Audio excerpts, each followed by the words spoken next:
Voilà, alors on va faire une introduction à un laboratoire.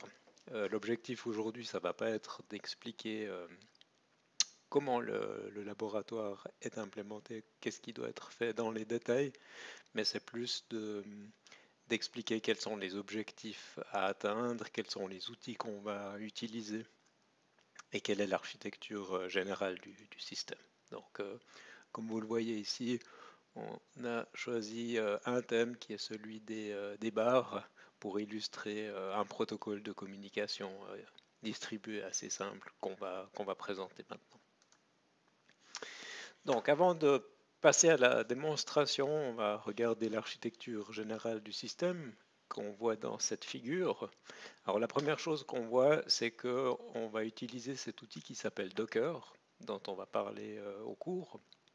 Sans rentrer dans trop de détails, Docker, c'est une technologie de virtualisation qui permet de créer des machines virtuelles et de manière déclarative d'expliquer ce qui est installé dans les machines virtuelles.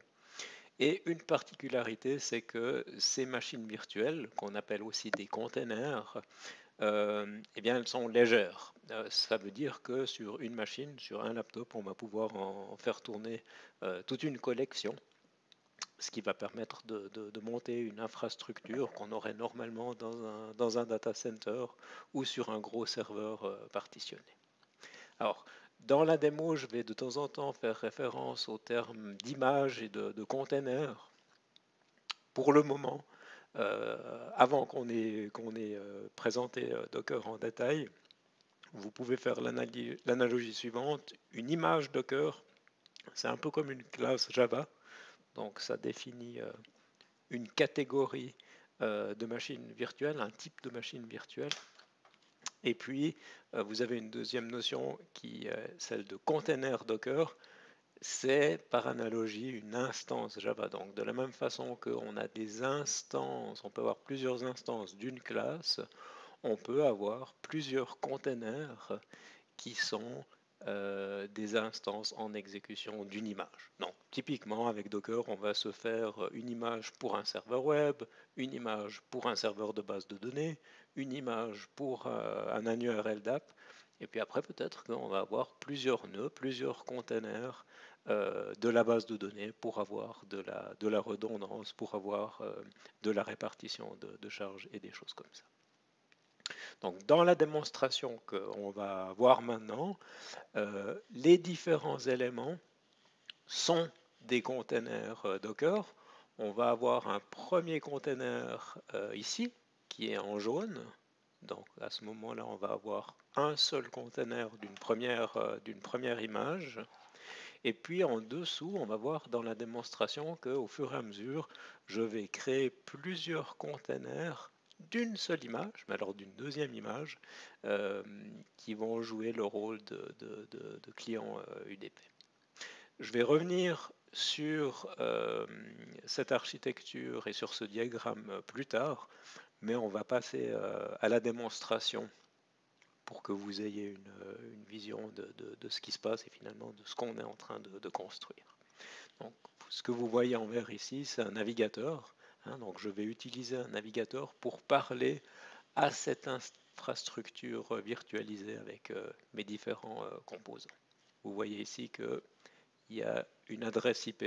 C'est l'adresse IP de la machine virtuelle sur laquelle fonctionnent ou tournent mes différents containers Docker.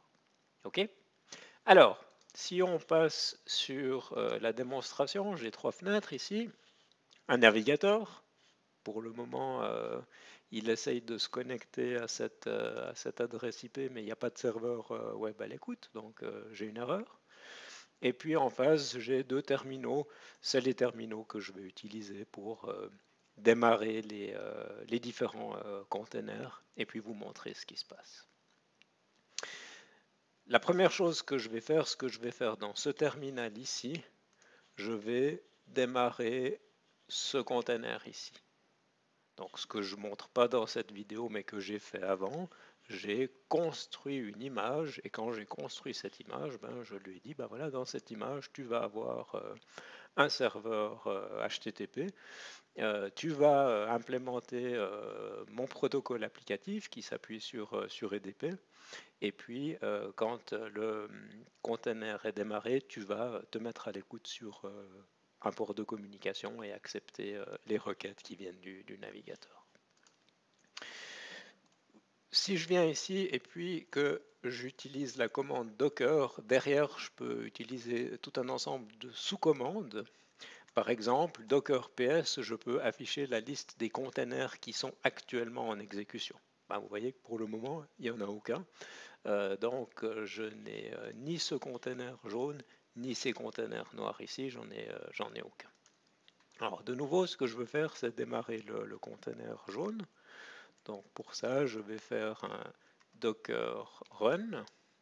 Je vais le lancer en interactif pour que dans ce terminal jaune, on voit les sorties qui sont affichées sur la console. Donc ça, c'est vraiment quelque chose que je fais juste pour la démo.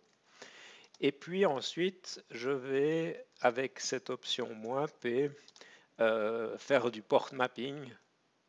J'anticipe un petit peu pour le moment, vous n'avez pas besoin de savoir exactement comment ça fonctionne, mais en gros, dans le container, j'ai un processus qui s'est mis à l'écoute sur le port 3000, sur le port TCP 3000, et ce que je veux, c'est exposer ce service sur le port 80 de la machine virtuelle, hein, donc de cette adresse IP ici. Dernier argument, c'est le nom de l'image. Et mon image, je l'ai appelée subnode. Donc j'ai un subnode pour subscriber et j'ai un pubnode pour publisher.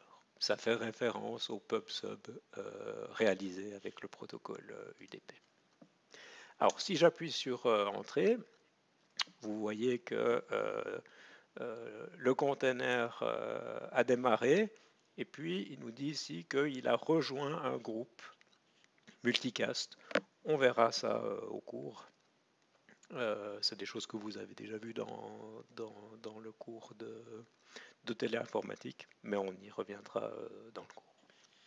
Alors, maintenant que ce container jaune est lancé, il a activé aussi cette interface, ça veut dire que je vais pouvoir lui parler en HTTP. Et donc, si je reviens dans mon navigateur et que j'appuie sur Entrée, miracle, qu'est-ce que je vois? Bien, je vois une carte d'Yverdon que je peux explorer. Et puis, pour le moment, ben, il n'y a pas grand-chose, hein, j'ai juste une carte vide. En deux mots, qu'est-ce que j'ai utilisé pour construire cette interface? J'ai utilisé une librairie JavaScript qui s'appelle Leaflet. J'ai utilisé un petit peu de jQuery, qui est une autre librairie JavaScript. Et faire cette implémentation, faire cette interface utilisateur, c'est vraiment quelque chose qui est assez facile et assez rapide. Vous voyez que j'ai choisi un style de carte un peu original. C'est quelque chose qui est fourni par une entreprise qui a mis ses cartes en open source et que je peux utiliser avec Leaflet. Ok. Alors, ce que je vais faire comme prochaine opération, ben, je vais démarrer un premier container noir ici. Donc, je vais faire la même opération. D'abord, je vais refaire un Docker PS.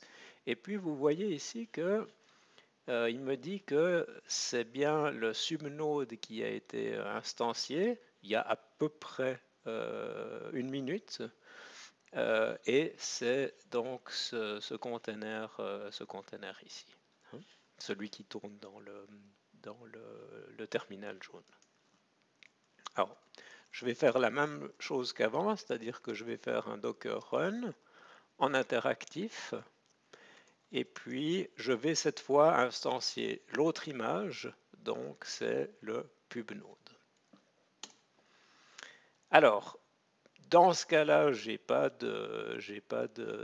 d'interface web. On voit qu'il y a plusieurs choses qui se passent. Dans le terminal du dessous, on voit qu'on est en train d'émettre des messages UDP.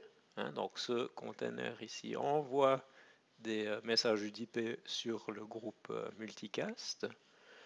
Et puis, dans le terminal jaune, le serveur UDP qui s'est inscrit sur le groupe multicast va les recevoir. Lui, il va gérer une liste des bars qui sont actifs, et puis il va fournir cette liste à l'interface web. Donc vous avez compris que le système que j'implémente, dans chacun des bars, je vais avoir cet émetteur d'événements, et puis l'objectif de l'application, c'est d'afficher une carte de Yverdon avec les différents bars, les différents pubs, et puis une information mise à jour avec le nombre de clients qui se trouvent actuellement dans le bar.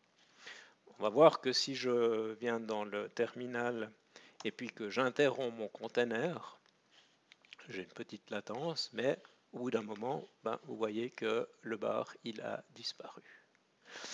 On va faire une dernière manipulation. Au lieu de lancer mon container en interactif, je vais le lancer en arrière-plan, ce qui va me permettre d'en lancer un deuxième et un troisième. Et vous voyez maintenant que j'ai 3 barres qui sont affichées puisque je suis exactement dans cette configuration ici. J'ai mes 3 émetteurs de messages UDP et puis je vais avoir mes 3 cartes, mes trois barres qui sont sur la carte. Je peux continuer comme ça. Je peux en générer 6 et vous voyez que au bout d'un moment, j'ai l'information qui est affichée dans la carte. Si je fais un Docker PS, vous voyez que Docker me donne la liste des containers. Il lui attribue des noms générés aléatoirement, ce qui facilite un petit peu les commandes. Je peux utiliser les identifiants alphanumériques, mais je peux aussi utiliser les noms. Et donc vous voyez ici que si je fais un Docker kill de Furious, un Docker kill de Clever, au fur et à mesure, j'ai les éléments ici qui vont disparaître. Je me suis fait une petite commande qu'on va retrouver ici où je peux tuer tous les éléments. Par contre, il faut après redémarrer le subscriber et vous voyez que maintenant tous les bars ont disparu. Je suis dans le cas où j'ai uniquement ce container jaune qui tourne mais plus aucun publisher. Puis je peux recommencer. Je vais relancer un container en arrière-plan et puis au bout d'un moment il va apparaître ici. Voilà. Alors ça c'est l'objectif du laboratoire, c'est de reproduire cette démonstration dans une vraie application. On n'aurait pas forcément une utilisation de UDP pour faire communiquer des bars qui sont répartis dans la ville avec un serveur, mais ce genre de communication et de patterns de communication, on va très souvent les retrouver dans une infrastructure IT où par exemple on va gérer des clusters de bases de données ou des clusters de serveurs applicatifs, et puis les différents nœuds du cluster vont vouloir se découvrir dynamiquement, vont vouloir échanger des messages et vont pouvoir appliquer ce pattern de communication. Donc, dans le laboratoire et dans d'autres webcasts, on reviendra sur les détails d'utilisation de Docker, mais là vous avez une première démonstration de ce que permet l'outil et de l'expérience utilisateur.